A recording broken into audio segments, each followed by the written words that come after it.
আমার স্বরাষ্ট্রমন্ত্রী কোথায়? পররাষ্ট্রমন্ত্রী যাকে বলা হতো, সেই পররাষ্ট্রমন্ত্রী কোথায়? রাসূলুল্লাহ হযরত সুলাইমান আলাইহিস সালাতু ওয়াস সালামের উত্তরে তখন তারা বলল যে লা আদ্রি, আমরা তো জানি না কোথায় গিয়েছে। এবার সুলাইমান আলাইহিস সালাতু ওয়াস সালাম বললেন, আজকে আমার হুদহুদ পাখি আসুক, সে যদি কোনো সঠিক কারণ দর্শাইতে না পারে তাহলে তার জন্য শাস্তি রয়েছে, আর যদি সঠিক কোন কারণ দর্শাইতে পারে তাহলে তার জন্য মুক্তি। কিছুক্ষণ পরে সেই হুদহুদ পাখি সুলাইমান আলাইহিস সালাতু ওয়াস সালামের সামনে আসলো। আসার পরে বলতে লাগলো যে দেখো, আমি এমন এক জায়গার মধ্যে গিয়েছিলাম যেই জায়গা পৃথিবীর মধ্যে অবস্থিত, সমস্ত পৃথিবীর মধ্যে আল্লাহ তাআলা আপনাকে রাজত্ব দিয়েছে, আপনার রাজত্ব ছাড়া অন্য কোনো রাজত্ব নাই। কবি বলেন, বা সুলাইমা দাদে মুলকো সরওয়ারি শাদমুতিউ খাতেমাশ দেউ পরি। বা সুলাইমা দাদে মুলকো সরওয়ারি শাদমুতিউ খাতেমাশ দেউ পরি। ও আল্লাহর পয়গম্বর সুলাইমান আলাইহিস সালাতু ওয়াস সালাম, আল্লাহ তাআলা আপনাকে পাওয়ার দিয়েছে, এই পাওয়ার দেওয়ার পরেও আপনার এই রাজত্বের মধ্যে এমন একজন ব্যক্তি রয়েছে যে সে নিজে রাজত্ব করতেছে, তার মন্ত্রীবর্গ রয়েছে, তার সিংহাসন রয়েছে। এবার বললেন তার কি প্রমাণ আছে? তখন হযরতে সুলাইমান আলাইহিস সালাতু ওয়াস সালাম রানী বিলকিসের কথা বললেন এবং তার বিস্তারিত ঘটনা যখন বললেন, বলার পরে রাসূল হযরতে সুলাইমান আলাইহিস সালাতু ওয়াস সালাম তখন কি করলেন? সুলাইমান আলাইহিস সালাতু ওয়াস সালাম তখন বললেন, ঠিক আছে, এই আমার মন্ত্রীবর্গের মন্ত্রীরা, তোমরা কোথায় আছো? যেই জায়গার মধ্যে তোমরা আছো সেই জায়গা থেকে আমার কাছে চলে আসো দ্রুত বেগে। সমস্ত মন্ত্রীদেরকে ডাকা হলো এবং সমস্ত মন্ত্রীদেরকে নিয়ে পরামর্শ সভার বৈঠক বসলেন। সমস্ত মানুষদেরকে নিয়ে পরামর্শ সভা বসলো।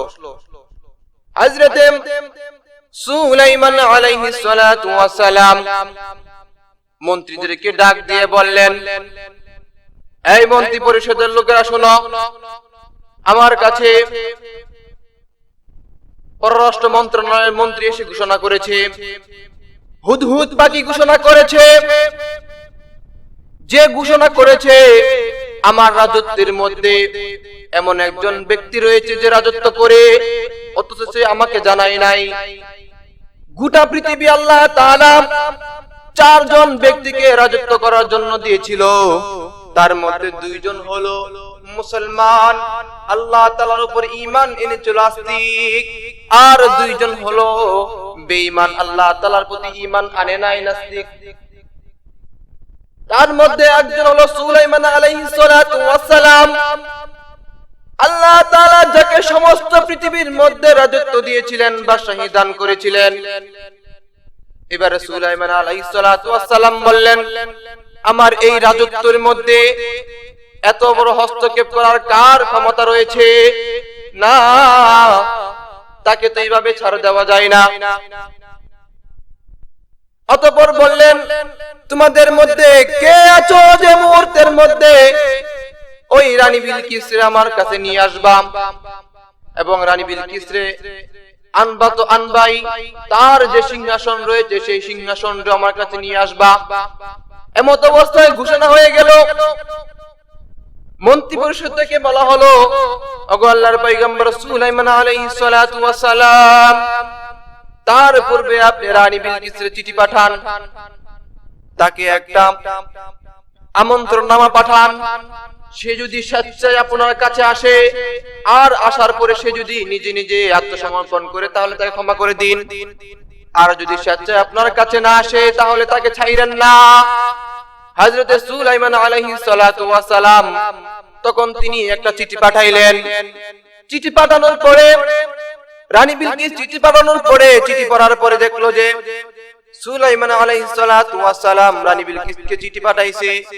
সমস্ত মন্ত্রীদেরকে ডাকলো, এবার বলল, শোনো মন্ত্রী পরিষদের লোকেরা, সুলাইমান তো আমাকে চিঠি পাঠাইছে, আমাকে ইনভাইট করেছে তার সিংহাসনে যাওয়ার জন্য। তার রাজত্ব পৃথিবীর মধ্যে আমরা রাজত্ব করি, সে মানতে রাজি না। এখন আমরা কি করতে পারি? মন্ত্রী পরিষদের লোকেরা উত্তর দিল, সুলাইমান আলাইহিস সালাতু ওয়াস সালাম যেহেতু মন্ত্রী পরিষদের মধ্যে রয়েছে, যার নেতৃত্বে সমস্ত পৃথিবী রাজত্ব হচ্ছে, যার নেতৃত্বাধীন সমস্ত পৃথিবী, সেই সুলাইমানের কথা মানতে হবে, তার সাথে যুদ্ধ বিগ্রহ করে পারা যাবে না। কাজে চলেন আমরা যাই, তার সাথে আলাপ আলোচনা করে দেখি তিনি কি বলবেন। সুলাইমান আলাইহিস সালাতু ওয়াস সালাম আমাদেরকে কি বলতে চায়। এবার রানী বিলকিস অনেক উপটৌকন স্বর্ণ মুদ্রা এবং তার লস্কর বাহিনীদেরকে নিয়ে চলল। এই কথা সুলাইমান আলাইহিস সালাতু ওয়াস সালামের কানে গিয়ে পৌঁছলো।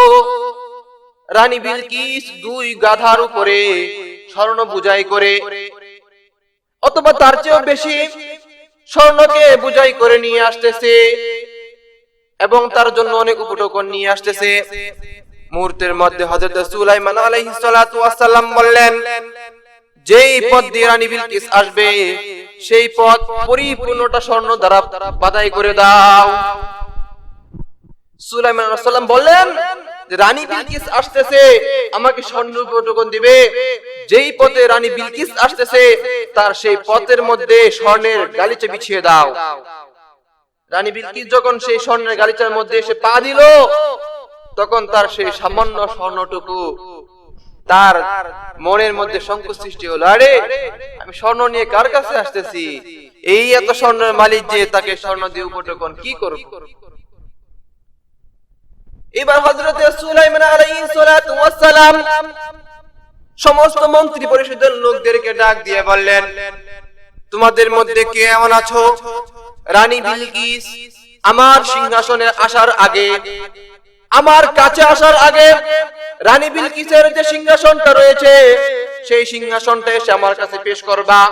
শুধু সিংহাসন নয়, তার যে প্রাসাদ রয়েছে সেই প্রাসাদটা সহ এবং আশপাশে যে মাটি রয়েছে, গাছ বৃক্ষলতা তরুলতা রয়েছে, সবগুলাকে একসাথে করে আমার কাছে কে এনে দিতে পারবা। একজন দাঁড়িয়ে গেল, আমি নিয়ে আসতে পারবো। হযরত সুলাইমান আলাইহিস সালাতু ওয়াস সালাম বললেন, কতক্ষণ সময় লাগবে তোমার? এবার বলল সে, আমি আপনার 1 মিনিটের মধ্যে আমি নিয়ে আসব। সুলাইমান আলাইহিস সালাতু ওয়াস সালাম বললেন, চলবে না, তারতে আরো দ্রুত গতিতে কে নিয়ে আসতে পারবা? এবার আরেকজন দাঁড়িয়ে গেল, বললে যে আল্লাহর নবী পয়গম্বর মুহাম্মদ, আল্লাহর নবী পয়গম্বর সুলাইমান আলাইহিস সালাতু ওয়াস সালাম, আপনি উঠতে এবং বসতে যতটুকু সময় লাগবে সেই সময়ের ভিতরে নিয়ে আসব। সুলাইমান আলাইহিস সালাতু ওয়াস সালাম তার চেহারার দিকে তাকাইলেন, তাকানোর পরে বললেন, তোমাকে দিও চলবে না, তুমি বসো। তারপর হযরত সুলাইমান আলাইহিস সালাতু ওয়াস সালাম বললেন, তার চেয়ে দ্রুত বেগে কে পারবা? যে রানী বিলকিসের সিংহাসন সহ তার প্রাসাদ সহ আশপাশে যে গাছ বৃক্ষ তরুলতা রয়েছে সবকিছু সহ আমার কাছে নিয়ে আসবা। তখন কি করা হলো, একজন দাঁড়িয়ে গেল, দাঁড়িয়ে যাওয়ার পর বলল, ওগো আল্লাহর নবী পয়গম্বর, আপনি এই ফরমানকে আমি পালন করতে পারবো। সুলাইমান আলাইহিস সালাতু ওয়াস সালাম বললেন, কেমনে, কতটুকু সময় লাগবে? বলল, আপনি যতটুকু সময় চেহারার মধ্যে চোখের পলক মারতে দেরি হবে, আমি সেই রানী বিলকিসের সিংহাসনকে আপনার সামনে এসে উপস্থিত করতে রাতে সময় বেশি লাগবে না। সুবহানাল্লাহ বলেন না। মুহূর্তের মধ্যে আপনার চোখের পলকের মধ্যে আমি রানী বিলকিসের সিংহাসন সহ তার প্রাসাদ সহ তার আশেপাশের এরিয়া সহ মুহূর্তের মধ্যে এনে দিব। সুলাইমান আলাইহিস সালাতু ওয়াস সালাম তখন বললেন, এবার ঠিক আছে, নিয়ে আসা হলো। বলতেছিলাম, যেই ব্যক্তিটা এই মুহূর্তের মধ্যে পলকের মধ্যে তার যে সিংহাসনকে নিয়ে আসা হয়েছিল, তাফসীরের মধ্যে লেখেন এই ব্যক্তি সাধারণ কোন ব্যক্তি ছিল না, এই ব্যক্তি আসমানি ইলমের অধিকারী ছিলেন, আসমানি জ্ঞানে গুণান্বিত ছিলেন, তার অন্তরের মধ্যে আসমানি ইলমের নূর ছিল, সেজন্য সে মুহূর্তের মধ্যে কাজটা করে ফেলতে পারল। এইজন্য আসমানি ইলমের নূর যার অন্তরের মধ্যে থাকবে, সিনার মধ্যে থাকবে, বক্ষের মধ্যে থাকবে, ওই ব্যক্তি কোনোদিন বিপদে পড়তে পারে না। আসমানি ইলমের অধিকারী ছিলেন হযরতে উমর ফারুক রাদিয়াল্লাহু তাআলা আনহু বিশ্বনবী মুহাম্মদ সাল্লাল্লাহু আলাইহি ওয়াসাল্লামের সাহাবাদের মধ্যে অন্যতম সাহাবী হযরত উমর ফারুক রাদিয়াল্লাহু তাআলা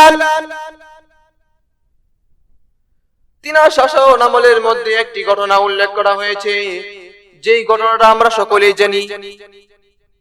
আমর ইবনে আসকে যখন মিশরের প্রেসিডেন্ট হিসেবে পাঠাইলেন, আমর ইবনে আস তাকিয়ে দেখে বিশাল বড় একটা দল, বিশাল বড় একটা মিছিল, বিশাল বড় একটা র্যালি আসতেছে। তার মধ্যে সুন্দর করে একটা যুবতী মেয়েকে বসানো হয়েছে। আমর ইবনে আস আস্তে করে এগিয়ে গেলেন, মানুষের কাছে বলতে লাগলেন, কি ব্যাপার, কাকে নিয়ে আসা হয়েছে? আমর ইবনে আসের কথাই বললেন, তুমি কোনো কথা বলো না, দেখো কি বলবো। কোনো কথা বলে নাই। আমর ইবনে আস বললেন, আমাকে না বললে আমি জানবো কেমনে? বলল যে আমাদের নীলনদ শুকিয়ে গিয়েছে। নীলনদ শুকিয়ে যাওয়ার কারণে প্রতি বছর এরকম করে একজন যুবতী মেয়েকে যখন আমরা সেই নীলনদের মধ্যে দেই, আর সেই নীলনদ তখন আমাদের জন্য পানি দেয়। আমর ইবনে আস অবাক হয়ে গেলেন, কি বলে? একজন ব্যক্তিকে, নিষ্প্রাণ ব্যক্তিকে, কোনো পাপ করে নাই, এই ব্যক্তিটাকে প্রতি বছর যদি এইভাবে জলাঞ্জলি দেওয়া হয়, সেটা কোনোদিনই মানবতার ধর্ম হতে পারে না। মানবতার ধর্ম হতে পারে না। একটা প্রাণকে এইভাবে নিষ্প্রাণ দিয়ে দিবেন, অকালে একজন মৃত্যু হয়ে যাবে, যাকে মৃত্যুর কোলে আমরা ঠেলে দিব, তা হতে পারে না। বললে তাহলে কি করা যায়?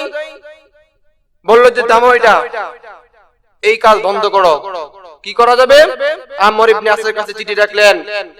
হযরত উমর ফারুক রাদিয়াল্লাহু তাআলা যখন চিঠি পড়লেন, চিঠি পড়ার পরে তার উত্তরে হযরত উমর ফারুক রাদিয়াল্লাহু তাআলা আনহু চিঠি পাঠাইলেন।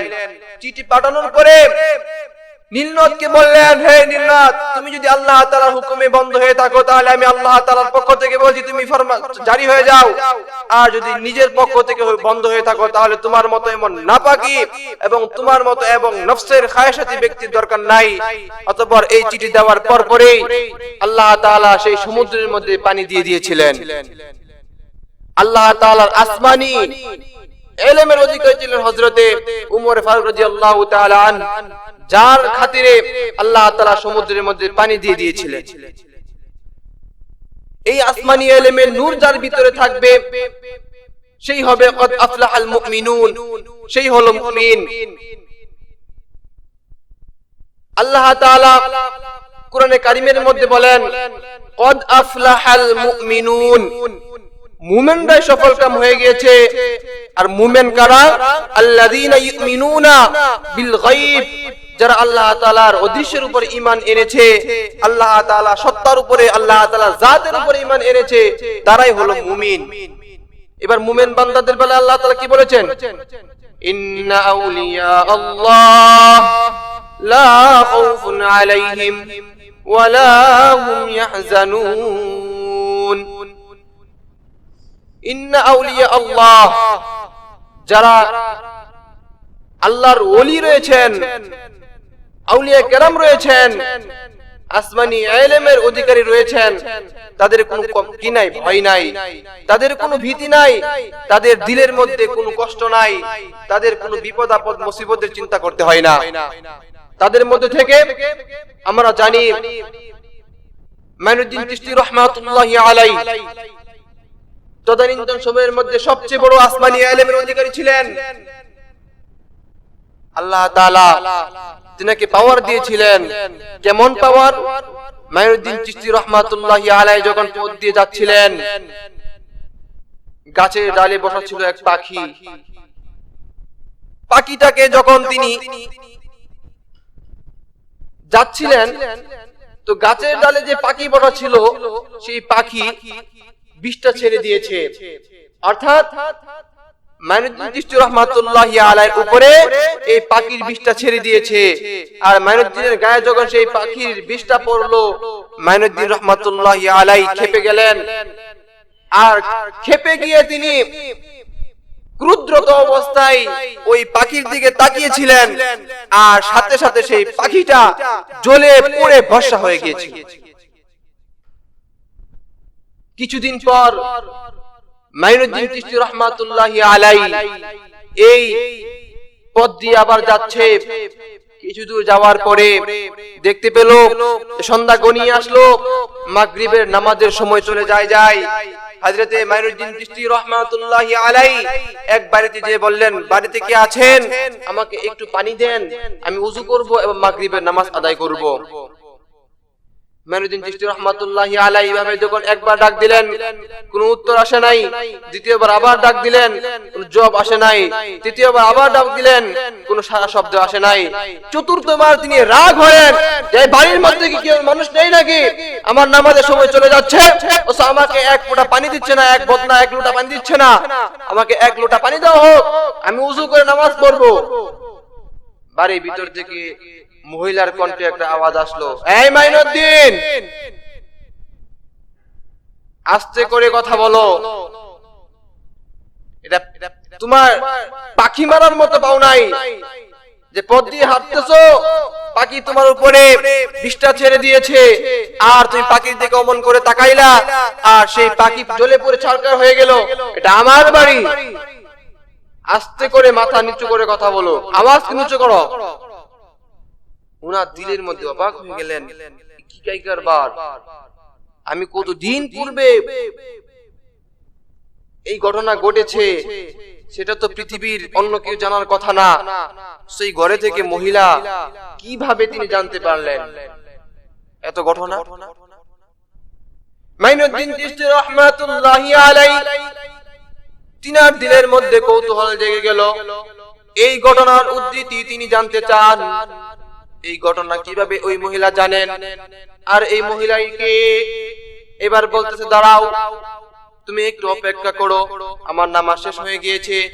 মাইনুদ্দিন চিশতি রাহমাতুল্লাহি আলাইহিকে তখন এক লোটা পানি দেওয়া হলো, নামাজ আদায় করা হলো। নামাজের পরে ডাক দিয়ে বললেন, মা কে গো আপনি? জানি না আপনি কে, আপনার পরিচয় কি? এতদিন পূর্বে যে ঘটনা ঘটেছিল, পাখি জ্বলে পুড়ে ছারখার হয়ে গিয়েছিল, সেই কথা পৃথিবীর কেউ জানে নাই, একমাত্র আমি জানি, আমার আল্লাহ ছাড়া পৃথিবীর আর কেউ জানে নাই। কেমনে করে আপনি জানতে পেলেন এমন ঘটনা, কিভাবে আপনি জানতে পারলেন? তখন ওই মহিলা বলল, শুনো মাইনুদ্দিন, আমি কোনো আল্লাহর ওলিও না, আমি কোনো ব্যক্তিও না, আমি একজন সাধারণ মানুষ। আল্লাহ তাআলার কোরআনে কারীম আমি তেলাওয়াত করতে পারি। আল্লাহ তাআলা আমাকে আসমানি জ্ঞানের অধিকারী করে দিয়েছেন, আমার স্বামী আমাকে হালাল রিজিক খাওয়ান, আর আমি সেই হালাল রিজিক খেয়ে খেয়ে আল্লাহ তাআলা ইবাদত বندگی করি। আল্লাহ তাআলার কাছে যখন আমি মুরাকাবার মধ্যে বসে চোখগুলো বন্ধ করে দেই, আমি দুনিয়া থেকে বসে আল্লাহ তাআলার আরশ দেখতে পারি। আমি যখন চোখ বন্ধ করে ফেলি, দুনিয়াতে কোথায় কি হয় আমি সব কিছু আল্লাহ তাআলা আমার চোখের মধ্যে দিয়ে দেয়। দোস্ত বুজুর্গ খুব ভালো করে বুঝবেন, এখানে থেকে যদি লাইভ দিয়ে, টিভি থেকে, বেসিআর থেকে, যদি ক্যামেরা থেকে, সেই আমেরিকা থেকে, সেই ভারত থেকে, সেই অস্ট্রেলিয়া থেকে কি করা হচ্ছে দেখা যেতে পারে। আল্লাহ তাআলার ওলিদেরকে, আল্লাহ তাআলার আসমানি জ্ঞানের অধিকারী যারা রয়েছেন, তাদেরকে আল্লাহ তাআলা নূর অন্তরের মধ্যে একটা নূর সৃষ্টি করে দেন, যেই নূরের মাধ্যমে আল্লাহ তাআলার কুদরতে ওই ব্যক্তি সবকিছু দেখতে পারেন।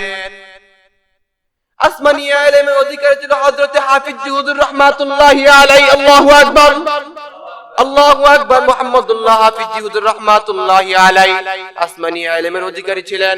হযরত হাফিজ হুজুর রাহমাতুল্লাহি আলাইহি যখন হাদিসের দরস দিতেন, সমস্ত মানুষ তখন হাদিসের জ্ঞান নিয়ে বাড়ি ফিরতেন। হাফিজ হুজুর রাহমাতুল্লাহি আলাইহি যখন কোরআনে কারীমের তেলাওয়াত করতেন, হাজার হাজার মানুষগুলা হাফিজ হুজুর রাহমাতুল্লাহি আলাইহি এর আসনের মধ্যে বসে বসে হাফিজ হুজুর রাহমাতুল্লাহি আলাইহি কোরআনের কারীমের তেলাওয়াত শুনতে পারতেন। কেমন ছিলেন হাফিজ হুজুর রাহমাতুল্লাহি আলাইহি? হাফিজ হুজুর রাহমাতুল্লাহি আলাইহি একদিন হাদিসের দর্শের মধ্যে বসে আল্লাহ তাআলা যে নূর দিয়েছেন বান্দার অন্তরের মধ্যে, তলেবে ইলম যারা রয়েছেন এবং তলেবে ইলমদেরকে যে নূর দিয়েছেন, সেই ঘটনা বলতেছিলেন। ঘটনাটা কি? একজন মুহাদ্দিস ছাত্রদেরকে হাদিস পড়াচ্ছেন, ছাত্ররা হাদিস পড়তেছে, এবার ওই মুহাদ্দিস সাহেব বললেন যে দেখো, যারা হাদিস পড়ে আল্লাহ তাআলা তাদের মধ্যে আসমান থেকে একটা নূর, যিনি হাদিস পড়ান ওনার অন্তরের মধ্যে ঢেলে দেওয়া হয়। তারপর এই নূর আল্লাহ তাআলা যারা হাদিস পড়েন, কোরআনের জ্ঞান অর্জন করেন, হাদিসের জ্ঞান অর্জন করেন, তাদের অন্তরের মধ্যে আল্লাহ তাআলা এটাকে দিয়ে দেন। কিরকম? এবার এই কথাটা একটা ছেলে বলল, এটা আমি বিশ্বাস করতে পারি না। তখন বলল, তাহলে তোমার অন্তর থেকে সেই যে নূরের একটা রশি গিয়েছে সেটা আমি কেটে দেই। মুহাদ্দিস সাহেব বললেন, কেটে দেই তোমার সেই রশিটাকে? এই ছেলে বলল, ঠিক আছে তাহলে আমাকে কেটে দিন। এই ছেলে তখন আর এই হাদিসের জ্ঞান অর্জন করতে পারে নাই। কিছুদিন পর সে এই হাদিসের জ্ঞান অর্জন থেকে দূরে সরে গেল। এই ছিল আসমানি ইলমওয়ালা যারা বিশ্বাস করে, তারা যাদের অন্তরের মধ্যে নূর রয়েছে, যাদের সিনার মধ্যে নূর রয়েছে, আল্লাহ তাআলা তাদেরকে নূরে নূরান্বিত করেন। প্রশ্ন করতে পারেন, হুজুর নূর কি জিনিস? নূর যার আবিধানিক অর্থ হলো আলো। নূর এর অর্থ হলো আলো। অন্ধকারে যেমন মানুষ পথ চলতে পারে না, ঠিক আল্লাহ তাআলার পথে চলতে গেলে সেই ইলমে ওহীর নূর ছাড়া কোনো ব্যক্তি চলতে পারবে না। এজন্য বলা হয়েছে, আল্লাহ তাআলার নূর পেতে হলে ইলমে ওহীকে অর্জন করতে হবে, আর ইলমে ওহীর জ্ঞানী হলো মানুষের প্রকৃত নূর। এবার নূর না থাকলে কেমন লাভ হবে, আর নূর থাকলে পরে কেমন প্রয়োজন মিটবে, একটা দৃষ্টান্ত দিয়ে বুঝাই। মনে করেন আপনি একটা রশি আপনার ঘরের মধ্যে সুন্দর করে রেখে দিলেন, কোন প্রয়োজনের জন্য কাজে লাগাবেন। এবার রাত্রে যখন প্রয়োজন হলো, আপনি আপনার প্রয়োজনের কাজটা মিটাবেন, রশি আনতে গেলেন। রশি আনতে যাওয়ার পরে আপনি অন্ধকারের মধ্যে সেই রশিটাকে হাত দিলেন, কিন্তু সেই রশি জায়গার মধ্যে রশি না, বরং সেখানে সাপ রয়েছিল। আপনি সাপটাকে রশি মনে করে ধরলেন, আর সেই সাপটা আপনাকে আঘাত করলো। এবার বলেন দেখি, এই যে আপনাকে সাপটা আঘাত করলো, এটা কি আলো থাকার কারণে নাকি আলো না থাকার কারণে? আলো আলো না থাকার কারণে। আপনি কি করলেন? আক্রান্ত হলেন বিষাক্ত সাপের ধারায়। এবার ঠিক আছে, আপনি রাস্তা দিয়ে অন্ধকার রজনীতে হাঁটতেছেন, হাঁটার পরে দেখতে পেলেন যে পথের মধ্যে একটা সাপ এরকম পড়ে আছে। আপনি একটা লাঠি দিয়ে সাপটাকে মারার জন্য চেষ্টা করলেন এবং খুব প্রহার করলেন। কিছুক্ষণ পরে দেখলেন, যখন আলো নিয়ে আসলেন, লাইট ধরলেন, টর্চ দিয়ে দেখলেন, আরে এটা কি মারলাম, এটা তো সাপ না, এটা কি, এটা রশি। তাহলে এই যে আপনি কষ্টটা করলেন, এটা কি, যদি জানতেন আগে যে এটা রশি, তাহলে কি আপনি এতটা কষ্ট করতে পারতেন? করতে পারতেন না। আপনি করবেন না যে রশিটাকে কি মারবো, কিন্তু আলো না থাকার কারণে এরকমটা হয়েছে। ঠিক আপনি একটা ছোট্ট একটা মধুর বোতল আপনি রেখে দিলেন আপনার সেই সুকেসের উপরে, অথবা আপনার সেই আলমারির উপরে। এখন আপনার নবজাত সন্তান হলো, সেই নবজাত সন্তানের মুখে আপনি মধু দিবেন, কিন্তু কেমন অবস্থা কারেন্ট নেই, কে যেন সেই মধুর বোতলটাকে পাল্টিয়ে এখানে বিষের বোতল রেখে দিল। আপনি যে আগে যে এখানে একটা মধুর বোতল রাখছিলেন, আর সেই মধুর বোতলটাকে আনার জন্য আপনি বিষের বোতলটাকে নিয়ে আসছেন মধুর বোতল মনে করে। এবার সেই বাচ্চার মুখে আপনি বিষের বোতল দিলেন ঢেলে, কি মনে করে? মধু মনে করে। মধু মনে করে আপনার বাচ্চার মুখে ঢেলে দিলেন। তাহলে এই যে একটা দুর্ঘটনা ঘটলো, বাচ্চাটা যে মারা গেল বিষ খাওয়ার পরে, দুর্ঘটনা ঘটলো, এটা কি আলো থাকার কারণে, অন্ধকার থাকার কারণে? অন্ধকার থাকার কারণে। এই জন্য অন্ধকার থাকার কারণে যদি এমনটা হয়ে থাকে, আল্লাহ তাআলা মানুষদেরকে এই জগতে চলার জন্য, পরজগতে চলার জন্য ইলমে ওহী যাকে দিয়েছেন, সে পরিপূর্ণ নূর পেয়েছেন। আর নূর হলো আল ইলমু নূরুম মিন ইলাহি, যেটা আল্লাহ তাআলার পক্ষ থেকে দান করা হয়, সেই হয়, সেই পায়। আল্লাহ তাআলার পক্ষ থেকে যাকে এই জিনিসটা দান করা হয়, সেই এটা পায়, অন্য কেউ পায় না। সম্মানিত উপস্থিতি, কথাটা খুব ভালো করে বোঝার চেষ্টা করবেন। আব্দুল কাদের জিলানী রাহমাতুল্লাহি আলাইহি উনি ছিলেন ইলমে ওহীর জ্ঞানে গুণান্বিত। আব্দুল কাদের জিলানী রাহমাতুল্লাহি আলাইহি পথ দিয়ে যাচ্ছেন, হঠাৎ করে দেখলেন আসমান থেকে একটা আলো আব্দুল কাদের জিলানীর সামনে এসে পড়লো আর বলল, হে আব্দুল কাদের, তোমার আর কি করতে হবে না, এবার বন্দী করতে হবে না। আল্লাহ তাআলা তোমার জীবনের গুনাহগুলোকে মাফ করে দিয়েছে। আল্লাহ তাআলা তোমার সামনের জীবনের সমস্ত গুনাহগুলোকে মাফ করে দিয়েছে, কাজেই তোমার আর ইবাদত বন্দী করতে হবে না। আব্দুল কাদের জিলানী রাহমাতুল্লাহি আলাইহি তখন চিন্তা করলেন, আল্লাহ তাআলা তো বান্দার পিছনের গুনাহকে মাফ করে দেন তওবা করার দ্বারা, কিন্তু সামনের গুনাহ তো মাফ করে দেন না, এমন কোনো কথা নেই। নিঃসন্দেহে তুই তো একটা ধোঁকাবাজ, তুই একটা প্রতারক। আস্তাগফিরুল্লাহ আস্তাগফিরুল্লাহ রাব্বি মিন কুল্লি যামবি ওয়া আতুবু ইলাইহি লা হাওলা ওয়ালা কুওয়াতা ইল্লা বিল্লাহ। এই কথা বলার সাথে সাথে সে এই যে একটা আলো রূপের তার সামনে এসেছিল তা দূর হয়ে চলে গিয়েছে। আব্দুল কাদের জিলানী রাহমাতুল্লাহি আলাইহি কে ডাক দিয়ে বলে, বেটা আব্দুল কাদের জিলানী, তুই তো বেঁচে গিয়েছিস। আমি শয়তান, তুই বুঝে ফেলেছিস। আমি শয়তান, তুই বুঝে ফেলার কারণে আজকে তুই বেঁচে গিয়েছিস। তোর যদি এই জ্ঞান না থাকতো, তোর যদি এই কোরআনের জ্ঞান না থাকতো, তাহলে নিঃসন্দেহে তুই ধোঁকার মধ্যে পতিত হতি আর তোর জীবনের সবকিছু ধ্বংস হয়ে যেত। এবার আব্দুল কাদের জিলানী রাহমাতুল্লাহি আলাইহি শয়তানকে ডাক দিয়ে, ধুর শয়তান, দূর হ আমার চোখের সামনে থেকে। আমাকে আমার ইলমে বাঁচাইতে পারে নাই, আমাকে আমার বিদ্যায় বুদ্ধি বাঁচাইতে পারে নাই। আমাকে যে বাঁচিয়েছে সে হলো আল্লাহ, আমার মালিক আল্লাহ আমাকে বাঁচিয়েছে। কত সূক্ষ্ম একটা কথা শয়তান নেক্সট শুরুতে মানুষকে ধোঁকা দেয়। আর তা কিভাবে দেখেন, আব্দুল কাদের জিলানী যদি বলতো যে হ্যাঁ আমি আমার ইলমের কারণে বেঁচে গিয়েছি, তাহলে নিঃসন্দেহে সে শিরকি কাজ করত, আর শিরকি কাজ করার দ্বারা তার যে আমল ছিল সবগুলা বরবাদ হয়ে যেত। এজন্য তার ভিতরে এই ইলমে ওহীর জ্ঞান আছে বিধায় কিন্তু তিনি শয়তানের হাত থেকে রেহাই পেলেন। ঠিক তদ্রুপ আরেকজন ব্যক্তির কথা, অপরদিকে মূর্খ আবেদ, খুব ইবাদত বন্দেগী করেন, আওয়াবিল, চার্চ, ইশরাক এবং আরো অন্যান্য যত নামাজ রয়েছে সমস্ত নামাজ তিনি নিয়মিত আদায় করেন। এবার এই ব্যক্তিকে ধোঁকা দেওয়ার জন্য শয়তান এসে হাজির হয়ে গেল। বলল, যখন রাতে নামাজ পড়ার জন্য গভীর রজনীতে তাহাজ্জুদ নামাজ পড়ার জন্য মসজিদে আসলো, এবার শয়তান ডাক দিয়ে বলতেছে, এই বেটা শোন, আল্লাহ তাআলা তোকে তো মাফ করে দিয়েছে, তোর জীবনের সমস্ত গুনাহকে মাফ করে দিয়েছে, তোর পিছনের সমস্ত গুনাহ মাফ, সামনের সমস্ত গুনাহ মাফ, আর তোর ইবাদত বন্দেগী করার কোনো কিছু প্রয়োজন নাই।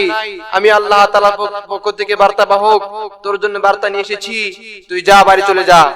এবার এই লোকটা বাইরে আসলো, এসে দেখে যে কোথায় কোনো আওয়াজ নাই। এবার বললেন, আমি চলে গেলাম, আমি আল্লাহর পক্ষ থেকে তোকে সংবাদ দিয়ে গেলাম, আর তোর ইবাদত বন্দেগী করতে লাগবে না। এবার ওই মূর্খ লোক একদিন, 2 দিন, 3 দিন, 4 দিন পর্যন্ত মসজিদে আসে না, ইবাদত বন্দেগী করে না। তখন একজন আলেম গেলেন, বললেন যে ভাই কি হয়েছে, আপনি মসজিদে আসতেছেন না কেন? তিনি বললেন যে আমাকে আল্লাহর পক্ষ থেকে ফেরেশতা এসে বলেছে যে আমাকে আর ইবাদত করতে হবে না, আমাকে আর বন্দেগী করতে হবে না, আমার সবকিছু আল্লাহ তাআলা মাফ করে দিয়েছেন, সামনে সবকিছু মাফ করে দিয়েছেন। এই কথা বলার পরে বললেন, আল্লাহ তাআলা কোন বান্দার সামনে গুনাহ মাফ করে দেন না, কোন নবীদের সামনে গুনাহকে আল্লাহ তাআলা মাফ করে দেন নাই, কারণ নবীরা মাসুম, কিন্তু আল্লাহ তাআলা এই প্রতিশ্রুতি দেন নাই নবীরা গুনাহ করবে আর গুনাহকে মাফ করে দিব। কোন মানুষকে আল্লাহ তাআলা এই পাওয়ার দেন নাই। কাজেই তোমাকে যে কথা বলেছে সে নিঃসন্দেহে ধোঁকাবাজ, তোমাকে ধোঁকায় ফেলে দিয়েছে।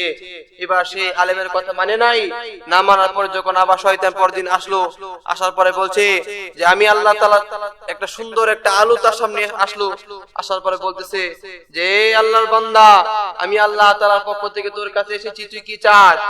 এবার বলল যে আমি কিছু চাই না, আমার সাথে চল, আমার পাকার উপর ভর করে তোকে নিয়ে অমুক জায়গায় ঘুরায় আনি। এবার ওই মূর্খ আবেদ ওই শয়তানের পাকার উপর বসলো, আর ওই শয়তান তাকে ঘুরাইতে ঘুরাইতে ঘুরাইতে ঘুরাইতে এমন এক জায়গায় নিয়ে ওকে নিক্ষেপ করলো যে এই ব্যক্তির প্রাণ দুনিয়া থেকে বিদায় নিয়ে চলে গেল, প্রাণবায়ু বের হয়ে গেল। কেন তার এই অবস্থা হলো? এই ঘটনা এজন্যই ঘটলো, তার ভিতরে আসমানি ইলমের নূর না থাকার কারণে, আসমানি ইলম তার ভিতর না থাকার কারণে এই মুসিবতের মধ্যে পড়তে হয়েছে। এজন্য নূর একটা কঠিন জিনিস। হাফিজ জি হুজুর রাহমাতুল্লাহি আলাইহি একবার হজে গিয়েছিলেন, তখন আপনারা দেখবেন যারা সৌদি আরব যান, যখন মানুষ নামাজ পড়ে, নামাজ পড়া অবস্থায় নামাজি ব্যক্তির সামনে দিয়ে মানুষ এরকম যাচ্ছে, আলহামদুলিল্লাহ সুম্মা আলহামদুলিল্লাহ। আমাদের ভারতবর্ষের মধ্যে এই জিনিসটাকে খুব তাজিম করা হয়, খুব সম্মান করা হয়। নামাজি ব্যক্তি নামাজ পড়ছে ওর সামনে দিয়ে কেউ যায় না। এটা ভারতবর্ষের মধ্যে সবচেয়ে বেশি, আমাদের এই বাংলাদেশে আল্লাহ তাআলা এই বাংলাদেশের মধ্যে কওমি মাদ্রাসাগুলো থাকার কারণে আল্লাহ তাআলা এই আমাদেরকে ইজ্জত সম্মান দেওয়ার মতো, নামাজকে ইজ্জত সম্মান দেওয়ার মতো সুযোগ করে দিয়েছেন। আর তার সবচেয়ে বড় অবদান হলো কওমি মাদ্রাসাগুলো। কওমি মাদ্রাসাগুলা যতদিন পর্যন্ত কওমি মাদ্রাসাগুলা এখানে টিকে থাকবে, ততদিন পর্যন্ত মানুষ সঠিক পথে থাকতে পারবে। যতদিন পর্যন্ত কওমি মাদ্রাসাগুলাকে আমরা সঠিক মানে দ্বীনের জ্ঞান চর্চার জন্য রাখতে পারবো, ততদিন পর্যন্ত মানুষগুলা সঠিক পথে চলতে পারবে। যেদিন এই মানুষগুলা কওমি মাদ্রাসা থেকে দ্বিমুখী হয়ে যাবে, বিমুখী হয়ে যাবে, নিঃসন্দেহে সেদিন জাতির মধ্যে ফিতনা ফাসাদ সৃষ্টি হয়ে যাবে। আজকে হীন চক্রান্ত চলছে কওমি মাদ্রাসাকে নিয়ে। এই পরিস্থিতিতে আমাদের করণীয় হলো আল্লাহ তাআলার কাছে দোয়া করা, আল্লাহ তাআলা যেন আমাদের সেই কওমি মাদ্রাসাগুলোকে আল্লাহ তাআলা হেফাজত করেন, এবং এই যে চক্রান্ত চলতেছে সেই চক্রান্ত হাত থেকে আমাদেরকে হেফাজত করেন। সম্মানিত হাজিরিন, বলতেছিলাম হাফিজ জি হুজুর রাহমাতুল্লাহ আলাইহি নামাজে দাঁড়িয়ে গেলেন, একজন ব্যক্তি এসে দাঁড়িয়ে গেলেন সামনে দিয়ে, আর যান নাই।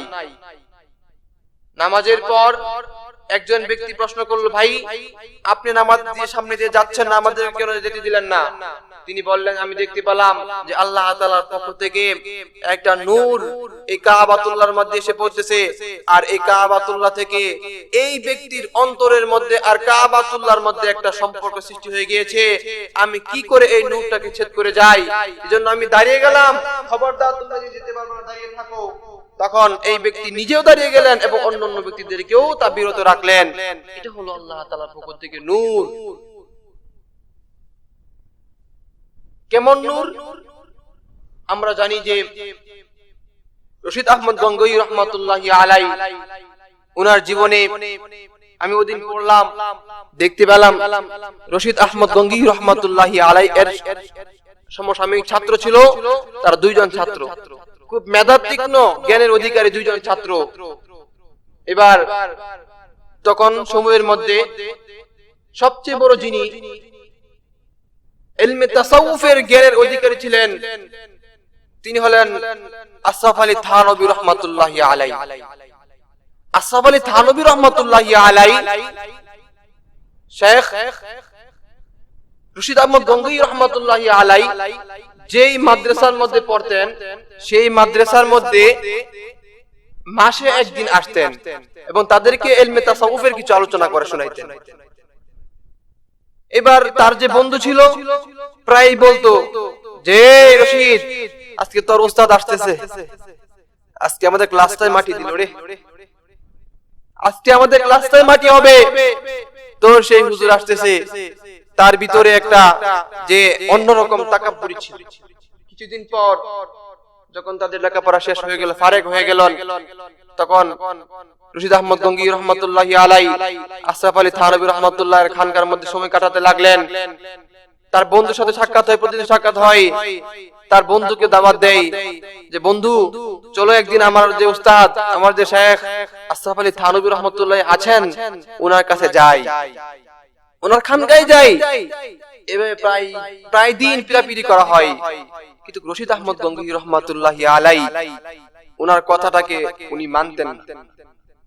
উনি ছিলেন কোন শান শৌকতদার মানুষ, অনেক বিত্তশালী ব্যক্তির ছেলে, ইলম এবং আমল সব ছিল ওনার ভালো।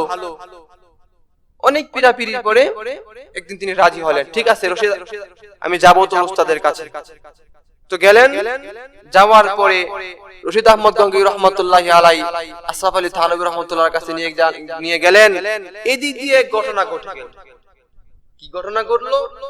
এক চুর বেচারা আসলো, এসে রশিদ আহমদ গঙ্গোহী রহমাতুল্লাহি আলাইহি যে বন্ধু ছিল, উনি ছিল খুবই শান শৌকতদার মানুষ, দামি দামি পোশাক পরতেন, খুব সুন্দর ওনার চলাফেরা ছিল এবং দামি জুতা পরতেন। যে সময়ের মধ্যে এই 2-4 আনার দাম ছিল, তখনকার সময়ের মধ্যে উনি 2 আনা দামের জুতা ক্রয় করতেন এবং জুতা ক্রয় করে সেই জুতা তিনি পারতেন। বর্তমান সময়ের মধ্যে তো বাটা আর অ্যাপেক্স খুব ভালো মানের জুতা, কিন্তু তখন সময়ের মধ্যে যে জুতাটা সবচেয়ে বেশি ভালো ছিল, কোয়ালিটি ছিল, সেই জুতাটা তিনি পরতেন। চুর বেচারা জুতাগুলো নিয়ে চলে গেল। এবার যখন বের হয়ে আসলো, রশিদ আহমদ গঙ্গোহী এসে দেখে যে তার বন্ধু জুতা নাই। তার বন্ধু তো ক্ষুব্ধ হলো, হ্যাঁ কোথায় নিয়ে আসলি? চুরের খেলায়, চুরের পাগলের এখানে আমাকে নিয়ে আসলি। রশিদ আহমদ গঙ্গোহীর মনটা খারাপ হয়ে গেল, গিয়ে বলল, হুজুর এমনিই তো ওরে আনতে পারি না, তারপরে যে আজকে আনছি, আনার পরে এ কি অবস্থা, ওনার জুতা তো চুরি করে কে নিয়ে গেছে।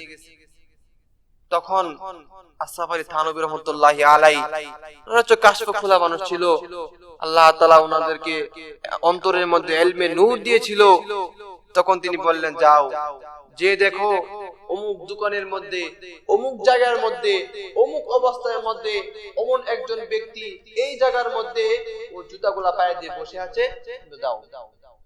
ঠিক ঠিক ঠিক শায়েখের কথা মানে রশিদ আহমদ গঙ্গোহী এবং তার সেই ছাত্র ভাইকে নিয়ে গেল। যাওয়ার পরে দেখলো ঠিক ওই জায়গাতে বসে আছে জুতা পাও দিয়ে ওই ব্যক্তি। রশিদ আহমদ গঙ্গোহী রহমাতুল্লাহি আলাইহি যখন খুশি হলেন, খুশি হওয়ার পরে যখন ওকে চুর বেচারাকে ধরলো, এবার তার বন্ধু বলে, এই বেটা ধরাও। 4-5 জন মানুষ এসে ধরলো ওকে, চুরকে মারার জন্য। তো বন্ধু বলে, ওকে কিছু করে না, ছেড়ে দাও। কেন ছেড়ে দিব? ও তো চুরি করেছে জুতা, ওকে মারতে হবে, শাস্তি দিতে হবে। আমরা চুর পাইলে কিন্তু কিল মাটি যত পারি তাকে দিতে চাই। রশিদ আহমদ গঙ্গোহী রহমাতুল্লাহি আলাইহি যখন ধরলেন, তখন বন্ধু বলল, ওকে ছেড়ে দাও, ওকে আমি কিছু প্রশ্ন করার আছে, ওকে কিছু প্রশ্ন করতে চাই। এবার আস্তে করে একটু ধরে নিয়ে গেল ওদিকে সাইডে। এই বেটা বলতো, তোকে সেই হাজী সাহেব কি বলে দিয়েছেন? তোকে সেই হাজী সাহেব কি বলে দিয়েছেন?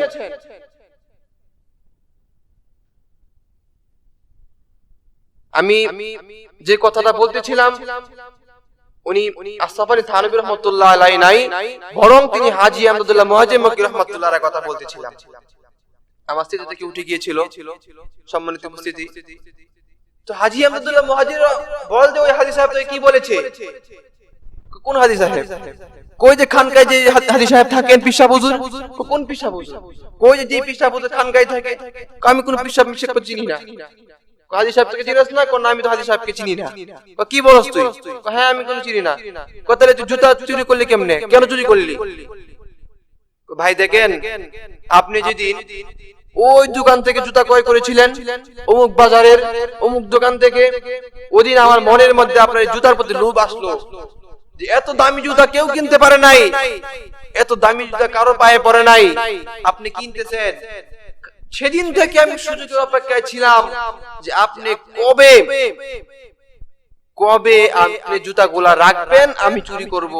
আর আমি সেই সময় থেকে আপনার পিছে পিছে পিছে পিছে পিছে পিছে ঘুরতেছি, আজকে সুযোগ পেয়েছি সেজন্য চুরি করে নিয়েছি। তখন তার দিলের মধ্যে একটু নরমিতা চলে আসলো। আরে কি বলতেছি, সত্যই তো বলেছি। এবার বলেন ঠিক আছে, চোর বেচারাকে ছেড়ে দিল। কিছুদিন পর আবার রশিদ আহমদ গঙ্গোহী বললেন, হাজী সাহেবের কাছে যেতে হবে। তিনি বললেন, দোস্ত পিরাপিরি করিস না, আমার ভালো লাগে না। অনেক পিরাপিরি করে, বলার পরে বলতেছে, ঠিক আছে দোস্ত আমি যাব, তবে মুড়ি টুড়ি হব না। বলো ঠিক আছে, মুড়ি ধোয়া লাগবে না, মুড়ি ধোয়া লাগবে না, চল। এবার চলে যাওয়ার পরে আশরাফ আলী থানভী রহমাতুল্লাহ, হাজী আহমদুল্লাহ মুহাজির মক্কি রহমাতুল্লাহি আলাইহি এখানে যাওয়ার পরে বললেন যে ঠিক আছে, আমি আপনার কাছে মুরিদ হতে চাই, কিন্তু শর্ত হলো একটা, যে আমি মুরিদ হব কিন্তু আমি এই তাহাজ্জুদ নামাজ টামাজ এগুলা পড়তে পারবো না, আমি আমার মতো চলবো। বললেন হাজী আহমদুল্লাহ মুহাজির মক্কি রহমাতুল্লাহ আলাইহি বললেন, ঠিক আছে তুমি এগুলা পড়তে হবে না। তাকে মুরিদ করা হলো। কিছুদিন পর যখন আবার আসলো, তো শেষ রজনীতে হাজী আহমদুল্লাহ মুহাজির মক্কি রহমাতুল্লাহি আলাইহি তাহাজ্জুদের নামাজের মুসাল্লায় দাঁড়িয়ে গেলেন, আল্লাহ তাআলার কাছে চাইতে লাগলেন। তার এই অবস্থা দেখে ওই বেচারার দিলের মধ্যে একটা ভাব সৃষ্টি হলো, অন্যরকম সৃষ্টি হলো। তিনিও তাহাজ্জুদ নামাজে দাঁড়িয়ে গেলেন, তাহাজ্জুদের মুসাল্লায় দাঁড়িয়ে দাঁড়িয়ে আল্লাহ তাআলার কাছে প্রার্থনা করতে লাগলেন। আল্লাহ তাআলা এই নূরের কারণে, তার ইলমি নূরের কারণে, এই যে অন্তরের মধ্যে নূর, আল ইলমু নূরুম মিন ইলাহি, আল্লাহ তাআলার পক্ষ থেকে যে নূর, সেই নূরটা আল্লাহ তাআলা এই রশিদ আহমদ গঙ্গুহি রহমাতুল্লাহি আলাইহি বন্ধুর অন্তরের মধ্যে ঢুকিয়ে দিলেন। তিনি চলে গেলেন সকালবেলা বাড়িতে। বাড়ি যাওয়ার পর তিনি তার মাথাটাকে নত করে দিয়ে হাঁটতেছে, তার রুমালটা এদিকে সালাম দিচ্ছে, মানুষ তার সালাম নিচ্ছে না। এক পর্যায়ে রশিদ আহমদ গঙ্গুহি রহমাতুল্লাহি আলাইহি এর বন্ধু তখন প্রশ্ন করলো, রশিদ আহমদ গঙ্গুহি রহমাতুল্লাহি আলাইহি প্রশ্ন করলো, দোস্ত তোকে মানুষ সালাম দেয়, অথচ তুই সালামের জবাব নিস না, কারণ কি? শুধুমাত্র সালামের জবাবটা নেস আস্তে করে, কারো দিকে তাকাস না, কারণটা কি, তোর কি হয়েছে? রশিদ আহমদ গঙ্গুহি রহমাতুল্লাহি আলাইহির কথায় কোনো উত্তর দিলেন না। এভাবে একদিন, দুই দিন, তিন দিন, চার দিন, এক সপ্তাহ, এক মাস, 2 মাস, 3 মাস করে অতিবাহিত হয়ে যায়। মানুষটাকে সালাম দেয়, অথচ সালামের কোনো উত্তর দেয় না। হাজী আহমদুল্লাহ মুহাজির মক্কি রহমাতুল্লাহি আলাইহির কাছে সংবাদ পৌঁছানো হলো। হাজী আহমদুল্লাহ মুহাজির মক্কি রহমাতুল্লাহি আলাইহি তখন বলে দিলেন, রশিদ আহমদ গঙ্গুহি আল্লাহ তাআলা তাকে যেই মাকামে দান করেছে, এই মাকাম সাধারণ কোনো মাকাম না, এই মাকাম দুনিয়াবীর কোনো মানুষের মাকাম না। আল্লাহ তাআলা তাকে এই পর্যন্ত ওয়ালায়াতের পর্যায়ে নিয়ে গিয়েছে, সে দুনিয়ার মানুষের মধ্যে বাস করে, অথচ আল্লাহ তাআলা তাকে ফেরেশতাদের সাথে চলাফেরা করার মতো একটা এবিলিটি দিয়ে দিয়েছে। আসমানে ভ্রমণ করতে পারে, তার কাশফের দ্বারা সে সবকিছু দেখতে পারে। এই যে সালাম দেয়, সেই সালামকে তুমি গনিমত মনে করে নাও, সালামের উত্তরটা নেই, সেই সালামের উত্তরটা তুমি গনিমত মনে করে নাও। এছাড়া অন্য কেউ হলে এই পর্যন্ত সে নিজেকে ঠিক রাখতে পারতো না। আসমানে ইলমের অধিকারী ছিলেন হযরত রশিদ আহমদ গঙ্গুহি রাহমাতুল্লাহি আলাইহি। আল্লাহু আকবার, আল্লাহু আকবার। আসমানে ইলমের অধিকারী ছিলেন হযরত মুহাম্মদুল্লাহ হাফিজি রাহমাতুল্লাহি আলাইহি। আল্লাহু আকবার, আল্লাহু আকবার। তাই তো ফরিদ আতহার রাহমাতুল্লাহি আলাইহি বলেন, আত্তারু না হো তো রুমিও না হো তো রূহে গজালি, আত্তারু না হো তো کہ رومیو نہ ہو تو کہ روح غزالی، کہ حفیظ جی نہ ہو تو کہ امینی، کہ شیخ الحدیث نہ ہو تو کہ نماز مصلی۔ তাহাজ্জুদের নামাজের মুসাল্লায় না দাঁড়াইয়া ফরিদুদ্দিন আতহার রাহমাতুল্লাহি আলাইহি আল্লাহর ওলি হতে পারেন নাই। তাহাজ্জুদের মুসাল্লায় না দাঁড়াইয়া শাইখ উনদুরসি রাহমাতুল্লাহি আলাইহি আল্লাহর ওলি হইতে পারেন নাই। তাহাজ্জুদের মুসাল্লায় না দাঁড়াইয়া মুহাম্মদুল্লাহ হাফিজি হুজুর রাহমাতুল্লাহি আলাইহি আল্লাহর ওলি হইতে পারেন নাই। তাহাজ্জুদের মুহূর্তের ক্রন্দন ছাড়া শাইখুল হাদিস আল্লামা আজিজুল্লাহ সাহেব রাহমাতুল্লাহি আলাইহি আল্লাহর ওলি হইতে পারেন নাই। তাহাজ্জুদের মুহূর্তে কান্না ছাড়া কোনো ব্যক্তি আল্লাহর ওলি হইতে পারে নাই। যে ব্যক্তি আল্লাহর ওলি হয়েছে, তাহাজ্জুদের মুহূর্তের ক্রন্দন ছাড়া কোনো ব্যক্তি আল্লাহর ওলি হইতে পারে নাই। কাজে তাহাজ্জুদের মুহূর্তের কান্না অনেক কঠিন একটা গুরুত্বপূর্ণ আমল। যেই ব্যক্তি তাহাজ্জুদের নামাজ পড়বে, নিঃসন্দেহে আল্লাহ তাআলা ওই ব্যক্তিকে ওই মাকাম দান করে দিবেন। সুবহানাল্লাহ। সম্মানিত মুআজ্জিন হাজিরিন, আল্লাহ তাআলার পক্ষ থেকে এই নূরটা তাকে দান করেন, যার ভিতরে আসমানি ইলম আছে। এই ব্যক্তিকে আল্লাহ তাআলা এই ইলমে নূরের দ্বারা প্রসারিত করে দেন। হাফিজি হুজুর রাহমাতুল্লাহি আলাইহি দুনিয়া থেকে চলে গিয়েছে। হাফিজি হুজুর দুনিয়ার জমিনে নাই, কিন্তু মুহাম্মদুল্লাহ হাফিজি দুনিয়ার জমিনে না থাকলে কি হবে? মুহাম্মদুল্লাহ হাফিজি হুজুর রাহমাতুল্লাহি আলাইহি জমিনে না থাকলে কি হবে? বর্তমানে আব্দুর রহমান হাফিজি, আল্লাহু আকবার, আল্লাহু আকবার, মুমেন শাহীকে আলোকিত করে দিয়েছে। মুমেন শাহীর সিংহ পুরুষ হল মুহাম্মদুল্লাহ হাফিজি হুজুর রাহমাতুল্লাহি এর খলিফা আব্দুর রহমান হাফিজি হুজুর। আল্লাহু আকবার। নেত্রকোনার মধ্যে রয়েছেন আল্লামা হাফেজ জিয়াউদ্দিন শাইখুল হাদিস শাইখুল হাদিস দামাত বরকাতুহু আলিয়া। গাজীপুরের মধ্যে অন্যতম আল্লাহর ওলি রয়েছেন আল্লামা মুফতি ইলিয়াসউদ্দিন ভুইয়া দামাত বরকাতুহু আলিয়া। আল্লাহ তাআলার ওলিদের মধ্যে যে সমস্ত ব্যক্তিদের নাম রয়েছে, তাদের মধ্যে চেহারার দিকে তাকাইলেই আল্লাহ তাআলার পক্ষ থেকে নূর দেখা যায়। যারা আল্লাহ তাআলার ওলি, তাদের চেহারার দিকে তাকাইলে আল্লাহ তাআলার পক্ষ থেকে কি পরিমাণে নূর দেওয়া হয়েছে তা বোঝা যায়। আব্দুর রহমান হাফিজি হুজুর আব্দুর রহমান হাফিজি হুজুর দামাত বরকাতুহু আলিয়া চেহারার দিকে আপনি তাকিয়ে দেখবেন, সুনজরে তাকিয়ে দেখবেন, দেখবেন ওনার চেহারা থেকে কত সুন্দর নূর আসতেছে। আল্লামা মুফতি ইলিয়াসউদ্দিন ভুইয়া দামাত বরকাতুহু আলিয়া গাজীপুরের মধ্যে অন্যতম যিনি একজন ব্যক্তি, জিনার সহবতে থেকে হাজার হাজার শায়েখ, হাজার হাজার ছাত্র এবং হাজার হাজার তলেবে ইলম বের হচ্ছেন, যারা আসমানি ইলম নিচ্ছেন, সেই শাইখুল হাদিস মুফতি ইলিয়াসউদ্দিন ভুইয়া। আল্লাহু আকবার। চেহারার দিকে তাকাইলেই দেখা যায় ওনার চেহারা থেকে নূর চমকাইতেছে। আল্লাহর ওলিদের চেহারার দিকে তাকাইলেই দেখা যায় আল্লাহ তাআলার ওলিদের থেকে কিভাবে নূর দিতেছেন আল্লাহ তাআলা। এজন্য বলতেছিলাম, আল্লাহ তাআলা যাকে ইলমে ওহীর জ্ঞান দিয়েছেন তাকেই তার নূর দিয়ে থাকেন। আর নূর হলো এমন জিনিস, দুনিয়াতে থাকলে যত অন্ধকার আসবে, সমস্ত বিপদ আপদ মুসিবতের মধ্যে আল্লাহ তাআলা তাকে বিপদ আপদ থেকে উদ্ধার করে দিবেন।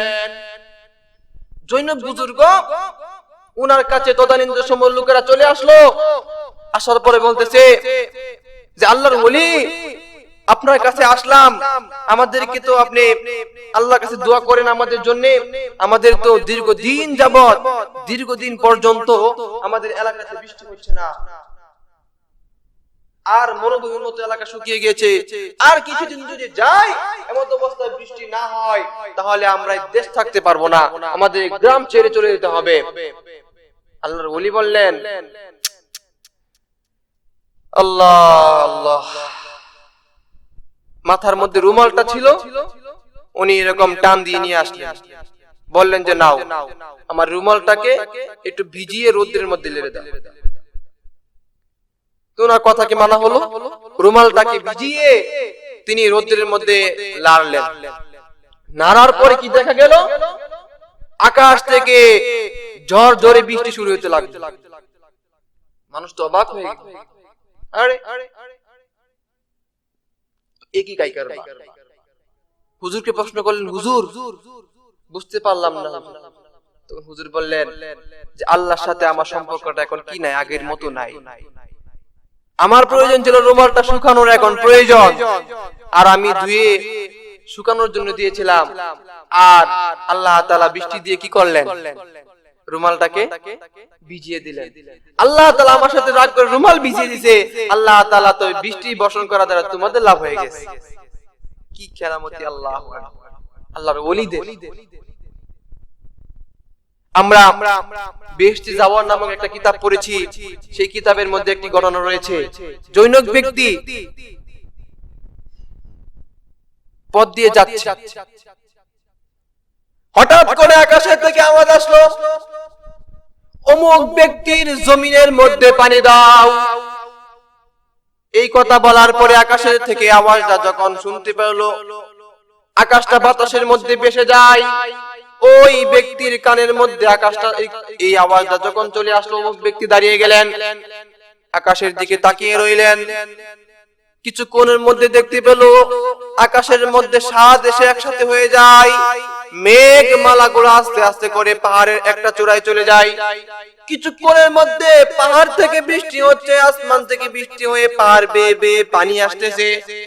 একজন ব্যক্তি ওই নালার কাছে দাঁড়িয়ে দাঁড়িয়ে তার বাগানের মধ্যে পানি দিচ্ছে। এই ব্যক্তির মনের মধ্যে আফসোস, কৌতূহল জাগলো এই ব্যক্তিটাকে। আস্তে আস্তে করে কাছে আসলো, প্রশ্ন করলো, ভাই আপনি কে? তখন বলল যে আমি তো অমুক। এবার বলল, আমি তো আপনার এই নামটাই আসমানের মধ্যে শুনতে পেলাম যে অমুক ব্যক্তির বাগানের মধ্যে পানি দাও, আর মুহূর্তের মধ্যে আকাশ থেকে বৃষ্টি হলো, আপনি আপনার বাগানের মধ্যে পানি দিচ্ছেন, এটার কারবার কি?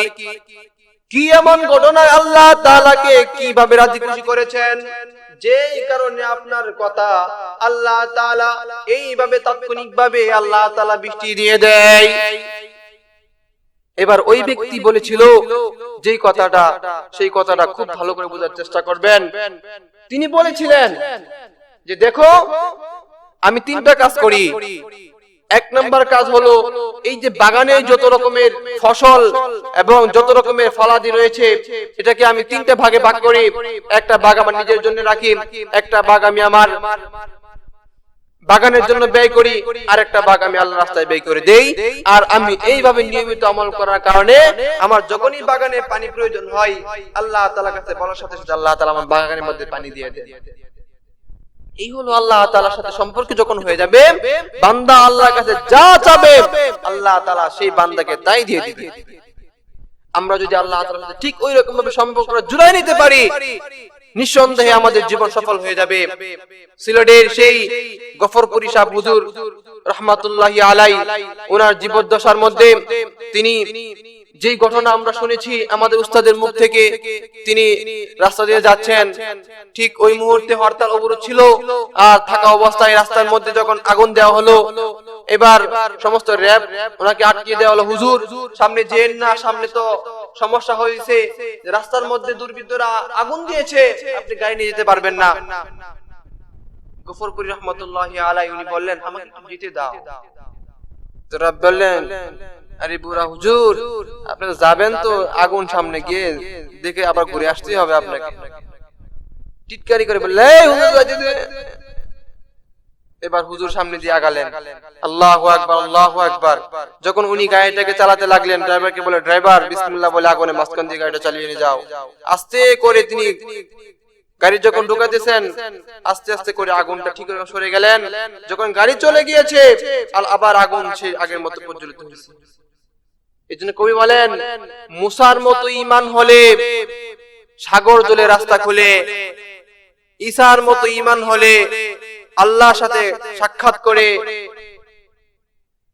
হযরত ইব্রাহিম আলাইহিস সালামের মতো ঈমান হলে আগুনের মধ্যে বাগান খুলে। এজন্য আমাদের ঈমানের মধ্যে যদি নূর থাকে, আল্লাহ তাআলার প্রতি যদি বিশ্বাস থাকে, নিঃসন্দেহে আমাদের জীবন পরিপূর্ণতা আসবে। আল্লাহ তাআলা আমাদেরকে এই ইলমে নূরের, ইলমে ওহীর জ্ঞান অর্জন করে আমাদেরকে সঠিক পথে চলে আল্লাহ ওয়ালাদের সুহবতকে, আল্লাহ তাআলাদের ওয়ালাদের জিন্দেগীর সুহবতকে, আল্লাহ ওয়ালাদের জিন্দেগী যেভাবে পথ চলিয়েছেন, রাসূল যেভাবে আমাদেরকে আদর্শ দেখিয়েছেন, আল্লাহর ওলিরা যে পথে চলে তার সফলকাম হয়েছেন, সেই পথে আমাদের চলা তৌফিক দান করুক। আর সবচেয়ে বড় যে একটি কথা, সেটা হলো মনে রাখবেন, আজকে যদি আমি একটা কলম দিয়ে লেখে লেখে যদি আমি খাতার পৃষ্ঠা পরিপূর্ণ করে দেই যে আমি আটলান্টিক মহাসাগরের পানি পান করে করে আমি আমার তৃষ্ণা মিটাইতে চাই, আমার প্রচুর তৃষ্ণা পেয়েছে, আর আমি আটলান্টিক মহাসাগরের পানি আমি লেখে লেখে লেখে পান করছি লেখে লেখে, মানে আমার পৃষ্ঠার পর পৃষ্ঠা ফুরিয়ে দিচ্ছি, ঠিক যেমন আমার তৃষ্ণা নিবারণ হবে না, ঠিক তদ্রূপ আল্লাহর ওলির সহবত ছাড়া, আমি আল্লাহর ওলিদের সহবত ছাড়া কোনো ব্যক্তি আল্লাহর ওলি হতে পারবে না।